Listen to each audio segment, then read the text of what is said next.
Since the newest trailer dropped almost a week ago, fans of The Legend of Zelda have been pondering the significance of the newest title, Tears of the Kingdom. Though Nintendo has confirmed the meaning of the word tears to be water from the eyes, not tears or tears, its significance is still undetermined. Maybe our expectations were too high. In the interview widely referenced to prove that the game's title gives away too much, Bill Trinnan's exact words were, "Those subtitles. They start to give little bits of hints about maybe what's going to happen." In all fairness, that's exactly what the title did. It started to show bits of hints that maybe show something. That doesn't sound so reassuring, does it? Still, our lack of clear answers is nothing to cry about. Fans have quickly pointed out possible references to tears within the trailers themselves. We see Link ride tear-like droplets into the sky. We see his damaged sword glowing beside what appears to be a golden tear of light. Link's shield also appears to show an eye with tears flowing beneath it. The mysterious beast on the wall may be surrounded by tear symbols. But I got to thinking, we need a full visual. Today I'm looking at all significant references to tears within the Legend of Zelda games. By significant, I mean I won't be counting the weepy eyes of lesser characters such as the Elder Son. It doesn't mean those characters aren't important, I just mean... Excuse me. Okay, I'm sorry. We're starting with tear items, then moving to tear depictions, and ending with actual tears. Let's go.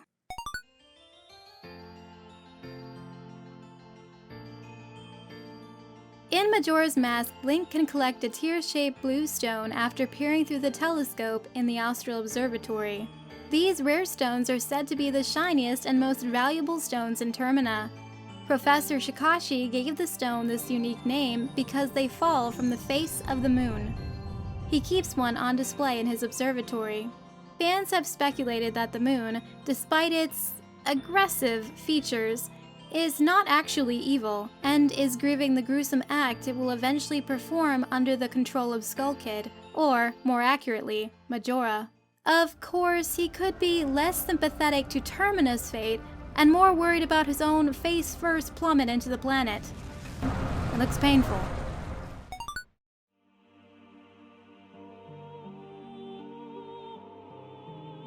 Also known as the power of light, light tears are...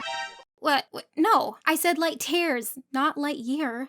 Yeah, get out of here. Goodbye. Anyway, light tears are collectible light-infused teardrops Link uses to revive the spirits of light and dispel the twilight. While in wolf form, Link collects the tears by destroying shadow insects, and he carries the glowing drops in a vessel of light. 16 tears are scattered across each province, but Link need only collect 12 in the HD version.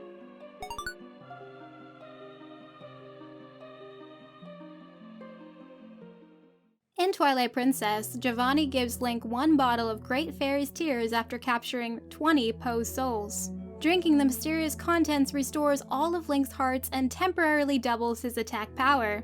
Giovanni reveals that more of these tears can be found in the Gerudo Desert. In the desert, Link discovers the Cave of Ordeals and, after completing the trials, is rewarded with a new bottle of tears from the Great Fairy herself. Does this bottle actually contain her tears? And if so, why is she crying so much? The tag reads, "This sacred water contains the Great Fairy's prayers." Oh, so it's just holy water. Hopefully. Tastes salty and blessed.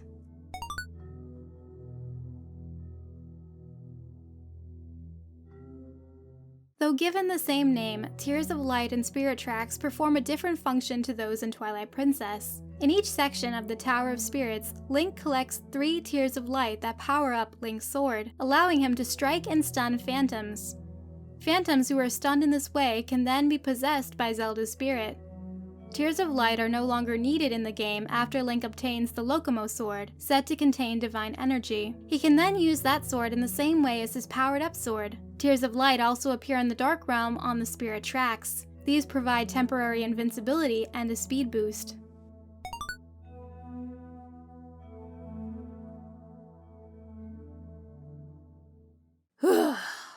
Just the music from the Silent Realm in this game makes my skin crawl.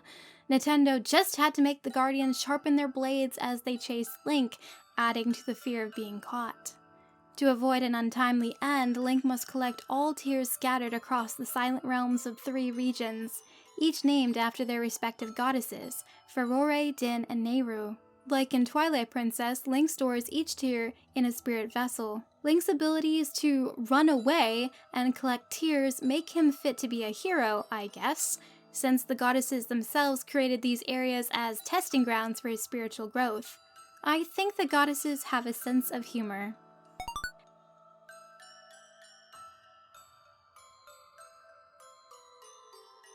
Although these don't exactly look like tears, some have speculated that our enigma of a carving is surrounded by these shapes and that they possibly represent the tears mentioned in the title. The design for these relics is based on the magatama, a curved bead dating back to prehistoric Japan. These beads, made of natural materials, were worn as decorative items and later functioned as ceremonial and religious objects. They are supposed to contain spiritual energy. If this shape looks familiar, you might be remembering a certain charm worn by Maya Fey in the Capcom series Ace Attorney. As a spirit medium, Maya uses the charm to connect with the spirit realm. So, Nintendo, when are we going to see this mashup? I'd shave my left eyebrow to see my 2 crushes, Link and Miles Edgeworth, embark on a battle of swords and wits.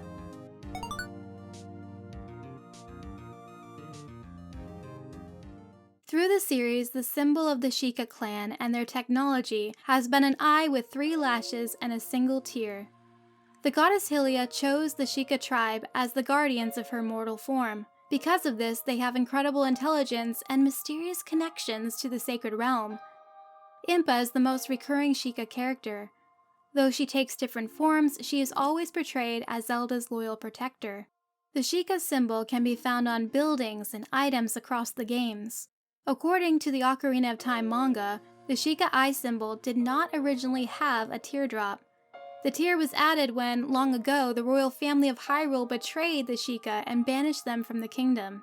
In Breath of the Wild, the Sheikah slate is given new features when touched by the tear of a guidance stone. As the tear drips, the full Sheikah symbol appears. I wonder why Hyrule turned on this loyal clan. Maybe they viewed the Sheikah's remarkable intelligence as a threat to the kingdom. It's hard to say, but one thing is certain. Though the Sheikah forgave, they will never forget.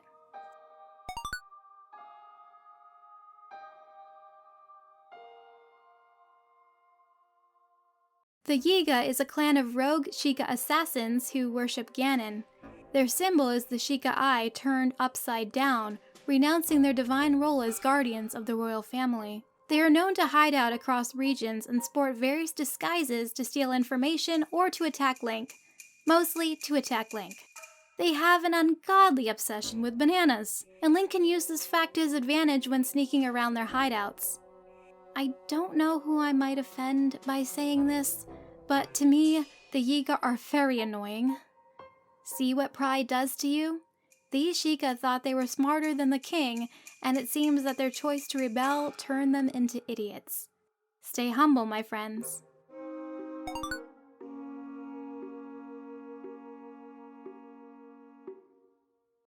Here's where my choices of what to highlight become more opinion-based. Who's to say that one character's tears are more important than another's? So, to be fair, let me quickly mention a few characters who cry in our beloved series. These aren't in any specific order: Deku Butler, Darunia's son, Coco, Gorman and his brothers, and, most likely, a lot of others I missed. The 2 I want to focus on at the close of this video are the tears of Midna and Zelda.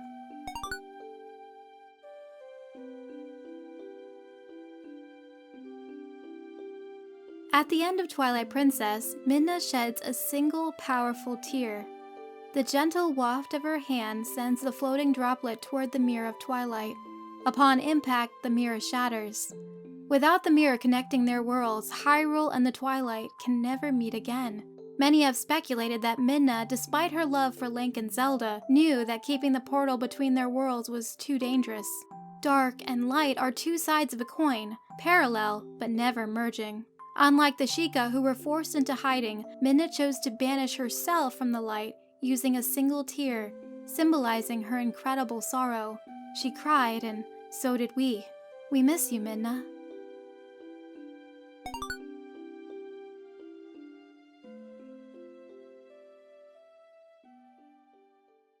Though Zelda does appear weepy-eyed in Skyward Sword, this scene from Breath of the Wild stands out for Zelda's anguish over her kingdom's fate. She blames herself for the deaths of the champions and her father, and sobs over her inability to harness the goddess's power. This scene is perhaps the most emotional in the game. We see the sensible, strong-willed princess with tears streaming down her face. In this moment of vulnerability, we see Zelda's true strength. The weight that she's carried for far too long, revealing itself in the slump of her body and the shakiness in her voice. She has suffered too much, and she may suffer more in the upcoming game. As we've seen, tears have been used to symbolize both sorrow and spirituality throughout The Legend of Zelda. The game seemed to remind us that all sorrow is temporary and will give place to eventual rest. I'm reminded of the lyrics I wrote for Zelda's lullaby. When this darkness breaks, then from your dreams awake, eyes bright and tearless in the dawn. Sadness is a part of life just as much as joy. My favorite poet, Henry Wadsworth Longfellow, wrote, "Into each life some rain must fall. Some days must be dark and dreary." But even in the darkness, we have the hope of a brighter future beyond these temporary shadows. This union of joy and sorrow, of darkness and light, of good and evil, continues in a never-ending spiral, similar to the Ouroboros, the Japanese symbol of a snake or dragon eating its own tail that we see depicted in the recent trailer. This symbol represents eternity and endless return. Though we don't know exactly what tears will mean in the newest game, I theorize that Zelda will come face to face with another alternate to herself. Much like the yin and the yang, she will form a union with this opposing force. Will it prove itself an ally like the Twilight, or will it betray her trust? We have yet to find out. What do you think tears will symbolize in the upcoming game? Let me know in the comments. I'm currently working on a video in which I speculate the plot, yes, the plot of Tears of the Kingdom. Subscribe and click the bell icon so you don't miss it. Click here to listen to my lyrics for Zelda's lullaby referenced earlier in this video. And click here to watch me consider theories about this carved beast. Have a great one. See ya!